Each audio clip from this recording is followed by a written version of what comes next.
Čaute všetci, momentálne je ráno a ideme do Popradu a následne potom večer mám beh vonka. Je to na 11, takže je to od 20:15 a bežím 5 km. Takže zoberám vás dneska za sebou. Let's go. I've been blowing through the money like it growing trees. I've been fucking on a French bitch, c'est la vie. I just put them on a jet, now they all Italian. Way I'm dressed until I've been to $1,000. This bitch lie by getting shots, but she's still a stallion. Momentálne sa nachádzame v Poprade, ako ste mohli vidieť. Sme na takom jazierku. Nechám vám polohu niekde dole v popisku. Za to beriem ako takú rozcvičku na night run, ktorý, ako som už ráno vám povedal, tak dneska bežím. Mega sa na ten run teším, kam je to môj taký prvý run. Hlavne prvý night run, takže to sa teším a potrebujem si tam ísť ešte po číslo a po taký čip, aby vedeli vlastne, že koľky som skončil, ako rýchlo idem a tak ďalej. Keby ste sa pýtali, prečo som taký nadýchaný, tak je to preto, že som vybehol kam taký kopec. Je to asi v takejto výške cca.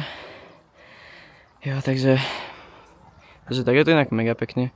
Ja toto tu je jazero vlastne. Takže takto takýto kopec a ideme ešte túto hore. Až tam na tú pozorovateľňu, ktorá je tam vzadu. Teraz v strede obrazu. Takže ideme na to. Dal som si 5 km, povedal som si, že mi to stačí. Lebo bolo možno aj 10, ale vravím... Vieš, ako nemám s tým problém zabehnúť to, ale ide o to, že sa to beží večer. Neskoro. Beží sa to 20:15, to znamená, že už bude tma. Logicky, keď je to night run. Každopádne, myslel som si, že už proste... Myslím si, že už ani nebudem mať toľko energie. Každopádne troška zlá vec, čo sa mi stala z mojej sporostosti samozrejme, je tá, že som vlastne nestihol zaplatiť skoro. To znamená, že nedostanem už vlastne tričko. Takže to je také troška sad, ale inak, no.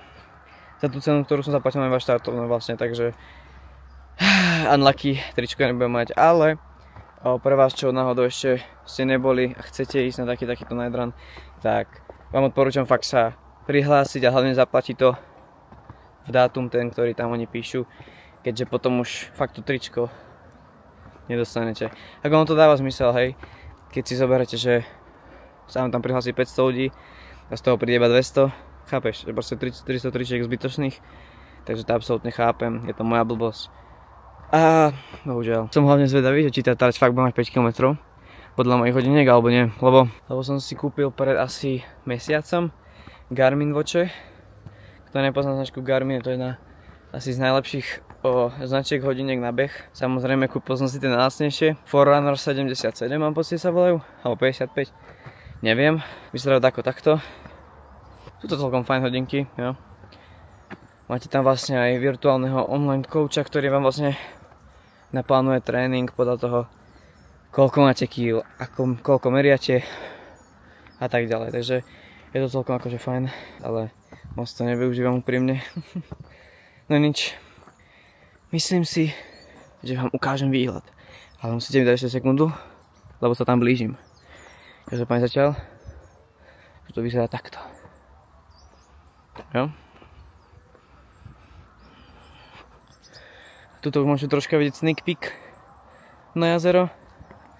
Ale to vám ukážem aj za chvíľu. A už sa nachádzame na vrchu. Tu môžete za mnou vidieť jazero. Je to jazero. Hey.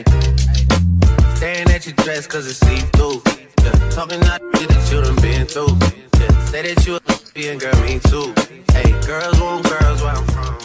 Sme prišli z Popradu, momentálne sa nachádzam v skateparku, ako sa môžete pozrieť. Každopádne za 2 týždne by ho mali prerábať, údajne v Robloxe, v Minecrafte, v počítačovej hre VR realita, virtuálna realita. Takže tak, každopádne bol som si po veci. Nakoniec tričko mi dali, to som mega rád, takže máme aj tričko a máme aj číslo, mám číslo, že 626, takže nice, dobre. Nič, ideme si pojazdiť troška, dneska tu na takto v skateparku. Jo. Takto v skateparku. A následne mám ten beh, ale ten beh je až 20:15, to znamená, že ozvem sa vám asi tak ako o 8 večer, takže tak asi no. Ideme sa zajazdiť a ozvem sa vám potom cca o 8 večer. Vidíme sa zatiaľ. Mali povedať, že to je diskotéka, hej.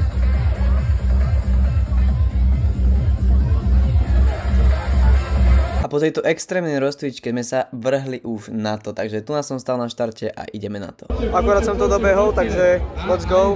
Čas okolo 24 asi. Takže tak, každopádne, no. Ešte čakáme sa odfotiť, takže každopádne takto tu na... A pocity celkom fajn, takže let's go. Potom sa k tomu ešte vyjadrím asi zajtra, aby som chcel mal taký iný pocit trocha, chápeš? Takže let's fucking go, tu nás sa fotia, tak idem aj ja. Let's go, dobre. Pozriem sa vám potom, čaute. Tu už som mal túto krásnu fotku a mohli sme pokračovať domov. Čaute všetci, momentálne po behu. Medaila tu na 25 minút cca, takže jo, pocity fajn celkom, ale idem domov, majte sa. Ahoj všetci, vítam vás tu. Toto je ďalší deň, je to vlastne po behu. Chcem povedať také moje pocity z behu. Bolo to v pohode. Na začiatku som bol taký, že OK, stal som tam asi takto ďaleko od každého okolo mňa. Bolo to troška sketchy, ale nakoniec to bolo celkom fajn, takže ďalší rok sa tam vidíme. A kamo, bolo to super, jo, ako actually, troška ma tam štvalo, že som nebol až tak pripravený, ak by som mohol byť, ale nakoniec to dopadlo celkom v pohode. Myslím si, že mohlo to byť horšie, samozrejme, skončil som 113 zo 400, takže som celkom spokojný, každopádne určite to chcem posunúť na ďalší level a ďalší rok sa troška zase zlepšiť. Videli ste také moje prvé pocity z behu, ktoré som natáčal vtedy, keď som bol ešte plný rozbitý, jak to povedať, rozbúšené srdce. Som mal niečo 212 tep asi cca, takže to bolo celkom extrémne, ale ako som to zregeneroval. Ešte ráno som mal 80 v kľude, takže ak to neviete, tak som po ablácii, čiže vlastne taký zákrok na srdce proti tachykardii. Neviem, jak to mám inak povedať, proste kto viete, to viete, ak neviete, tak si vygooglite. Každopádne beh ma veľmi bavil, bolo to super. Medailu ste videli vlastne. Určite by som sa chcel zúčastňovať viacej týchto behov. Bavilo ma to, bolo to super a zdravím všetky, čo sa na to pozeráte, čo ste tam boli. Bolo tam veľa ľudí, čo som tam poznal. Zdravím Kamilu zo školy, bývalej zo základky. Zdravím ťa, mával som na teba. Bohužiaľ, nedostalo sa ku mne naspäť. Nevadí. Zdravím Leu a Tomáša. Bolo to fajn, takže vidíme sa aj na budúci rok. Ja ešte dneska jazdím tu na skateparku, ak ste mohli vidieť. Každopádne je 10:47 a môžete vidieť, je to tu takto, asi to vyzerá. Jo, ja som tu takto na lavičke pekne chillujem.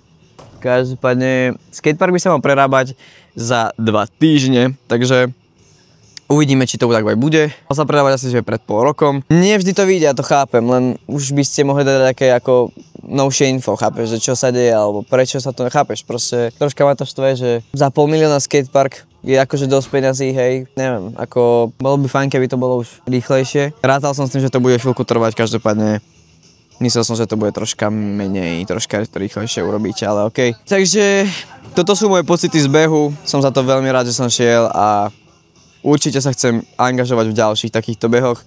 Takže ak chcete takéto videá, hlavne tak videá z behu a zo športov, tak určite napíšte dole do komentárov a som veľmi rád, že ste to dopozerali až sem. Ak sa vám video páčilo, nezabudnite dať like a odber, keďže sa blížime k 2000 odberateľom, bol by som za to mega rád. Takže dajte odber a vidíme sa u ďalšieho videa alebo u ďalšieho behu. Majte sa krásne, vidíme sa na budúce. Čaute.